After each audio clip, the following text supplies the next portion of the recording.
साइम बहुत बड़ा match Pakistan India का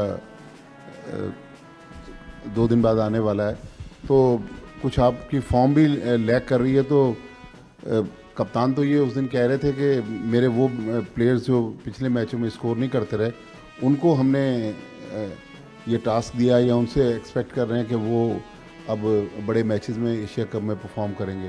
तो कैसा अब आज की जो परफॉर्मेंस है या पिछले आपके चंद मैचों की परफॉर्मेंस के बाद इंडिया के मैच को कैसा देख रहे हैं? देखिए जी, बिल्कुल बड़ा मैच होता है लोगों के लिए, उनके पॉइंट ऑफ व्यू से देखा जाए तो। बट ऐसा है कि हम लोग एज अ टीम इस चीज़ को नहीं देखते। हम ये देखते हैं कि हमारे लिए डे बाय डे जो नेक्स्ट मैच आ रहा है उसमें हमारा वही सेम प्रोसेस फॉलो करें, और जो इम्प्रूवमेंट्स हम अपने प्रोसेस में कर सकते हैं, एग्जीक्यूशन में बेहतर कर सकते हैं, वो करें। और एज अ टीम हम एक दूसरे पे ट्रस्ट करते हैं कि अगर कोई नहीं भी परफॉर्म करे या किसी की परफॉर्मेंस में गैप आ गया तो वो हमको अगर एक कोई बड़ा मैच जिता दे या कोई बैक टू बैक मैचेस जिता दे तो वो कवर हो जाता है। तो 11-15 लोगों की टीम है, तो हम नहीं चाहते कि कोई एक दो ही परफॉर्म करते रहें। हम यही चाहते हैं कि सब मिलके कोई एक एक मैच करके जिताते रहें, तो इस तरह हमारा कॉम्बिनेशन बने। In the light of this big victory, how does it feel? Generally, what the decision to bat first also was to get a feel for everybody and be ready for the important match. Uh, Not really. Actually, we saw the conditions. It looked pretty dry, and we thought that it's gonna be no dew.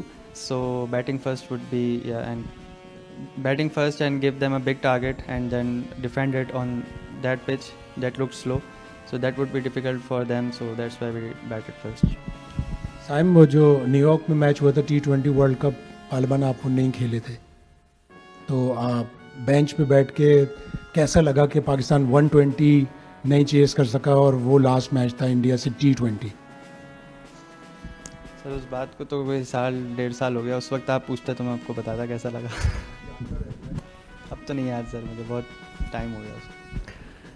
Saim, Asia ये जो अभी UAE का जो leg चल रहा है Pakistan team का, इसमें आपकी जो परफॉर्मेंसेज हैं वो इतनी तवातर के साथ नहीं आ सकी बैट के साथ, तो इसको किस तरीके से आप देख रहे हैं? आपके ऊपर कोई प्रेशर है या टीम मैनेजमेंट ने आपको कोई इस चीज़ के ऊपर? दूसरा, अगर आप बता सकें टीम कॉम्बिनेशन के बारे में, क्योंकि काफ़ी ज़्यादा बात हो रही है कि पाकिस्तान 2 स्पेशलिस्ट के साथ जाएगा या पेसर्स के साथ, तो क्या टीम मैनेजमेंट में अभी तक कोई इस चीज़ के ऊपर बात हुई है कि जो 2 स्पिनर की जो स्ट्रेटजी थी वो शारजा के लिए थी कि यहाँ पे थी, क्योंकि इंडिया के ख़िलाफ़, इंडिया की बैटिंग के ख़िलाफ़ Faheem Ashraf as a second pacer, आपको लगता है कि वो बहुत ज़्यादा रिस्की स्ट्रेटजी नहीं होगी, या उस बारे में अगर आप कुछ कहना चाहें तो? Thank you. First of all तो जैसे मैंने कहा कि हम लोग एज अ टीम एक दूसरे पे सब ट्रस्ट करते हैं, और it's a long term process कि हम लोग सारे एक दूसरे को ट्रस्ट करके लेके चल रहे हैं कि प्लेयर्स कॉन्फिडेंस में रहें और बारी बारी से सब लोग मैच जिताएं। तो ये तो लाइक हमारे हाथ में सिर्फ एफर्ट करना ही होती है, एंड देन रिजल्ट तो कोई भी नहीं बता सकता कि इन दी एंड ऑफ द डे कौन परफॉर्म करेगा। दूसरी चीज़, जहाँ तक आपने कॉम्बिनेशन की बात की, तो यू कैन सी हम लोग कंडीशंस असेस करने की कोशिश करते हैं जब मैच डे पे। इट्स अबाउट द डे के पिच कैसा दिख रहा है। अगर ज़्यादा ड्राई लगता है, हमको लगता है कि स्पिनर्स, तो then we go for 3 spinners. और अगर हमें लगेगा कि फास्ट बॉलर खिलाना ज़रूरी है तो वो कोचेज़ उस पर जाएंगे। साइम, बड़ी अच्छी बात है कि आप टीम वर्क की बात कर रहे हैं कि 11 लोग अपनी टीम है, हर किसी को रिस्पॉन्सिबिलिटी लेनी चाहिए, और ज़िंदगी का फ़लसफ़ा भी यही कहता है कि आज अगर ख़राब हुआ है तो भूल जाएं और कल के बारे में सोचें। लेकिन ये क्रिकेट बड़ा जालिम है कि क्रिकेट में जो है आप 90 दिन रोते हैं, सिर्फ 10 दिन हंसते हैं। तो बहुत सारे ऐसे प्लेयर भी हैं जो परफॉर्मेंस करके टीम से बाहर हुए हैं। आप पाकिस्तान के एक टैलेंटेड प्लेयर हैं, लेकिन कहीं ऐसा लग रहा है कि आप बॉलिंग में जो है आपकी बैटिंग दबती जा रही है। सर, बॉलिंग और बैटिंग और फील्डिंग तीनों अलग चीज़ें हैं, और एज अ प्लेयर यही चाहते हैं कि जो रोल मिले उसको पूरी तरीके से अदा किया जाए। और इट्स अबाउट द डे कि कौन परफॉर्म करता है कौन नहीं, ये हमारे हाथ में नहीं होता। अगेन इट्स अबाउट एफर्ट, और हम लोग सब, मुझ समेत, कप्तान समेत, इवन मैनेजमेंट, हम सब कोशिश कर रहे हैं पूरी एफर्ट देने की कि हम लोग इस टीम को साथ बेस्ट रिजल्ट्स ले सकें, प्रोसेस फॉलो करके अपना। और दूसरा आपका सवाल क्या था? सॉरी, मैं भूल गया।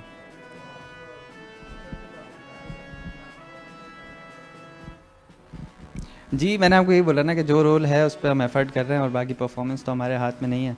एफर्ट हमारे हाथ में, तो हो सकता है कल को कोई बड़ा मैच जिता दें तो सब कवर हो जाता है। तो वी ट्रस्ट आवरसेल्व्स, सब पे ट्रस्ट है। तो लेट्स सी कि हम यही होप करते हैं कि सब लोग मिलके कोई ना कोई बड़ा मैच जिताते रहें। साइम, थोड़ा प्रेशर और एक्सपेक्टेशंस के बारे में मैं आपसे पूछना चाहूँगी। आपका आई बिलीव आपका फर्स्ट मैच होगा इंडिया के ख़िलाफ़, और काफ़ी सारे प्लेयर्स टीम में अभी ऐसे हैं जिनका फ़र्स्ट मैच होगा इंडिया के ख़िलाफ़, और रीसेंट जो एनकाउंटर्स थे उसमें पाकिस्तान ने काफ़ी सारे मैचेस हारे हैं। तो एक कोई मेंटल प्रेशर और एक्सपेक्टेशंस का लोड, उसको हैंडल करना आपके लिए मुश्किल होगा, या आपको लगता है कि एक तरह से ब्लेसिंग इन डिसगाइज होगा कि आपको नहीं पता कि किस तरह का होता है प्रेशर इंडिया के साथ खेलने का, और you learn on the day?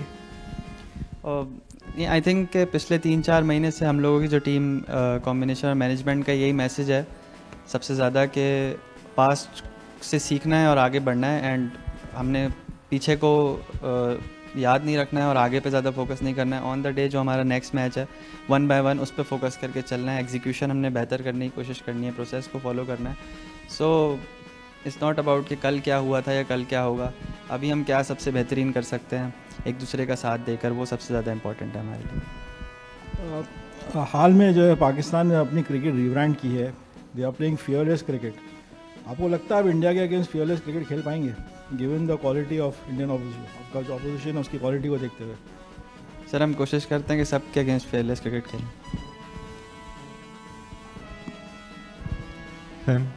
As it was mentioned आपका पहला गेम होगा अगेंस्ट इंडिया आई थिंक, तो जस्ट मतलब रिसेंट ईयर्स में इंडिया पाकिस्तान आपके लिए पर्सनली कैसा सिग्निफिकेंस है? What are your recent memories of the clash? And sir memories क्या मैटर करती हैं, अब तो ये टूर्नामेंट है, ये सबसे ज़्यादा मैटर करता है। ये टूर्नामेंट हमने जीतना है। We are not just looking forward to Pakistan India match, we are looking forward to win the tournament. Sam, just want to take you back to earlier this year. You had a very freak injury. Just want to ask you about the mental toll it took on you. What did you do to kind of come out of that phase, and how challenging was it? And has that kind of changed the outlook towards the way you think and think about the game? Yeah, it is challenging to have an injury, but I think what I think is it's not in our hands, and like it's uncontrollable. So if it happens, you do what you have to do and then come back to field again and give the full effort. Saim, top of the order Jasprit Bumrah को खेलना कितना बड़ा challenge होगा आपके लिए? बिल्कुल challenge है sir, जब आप मैच खेल रहे होते हैं तो हर तरह का बॉलर आपके लिए चैलेंज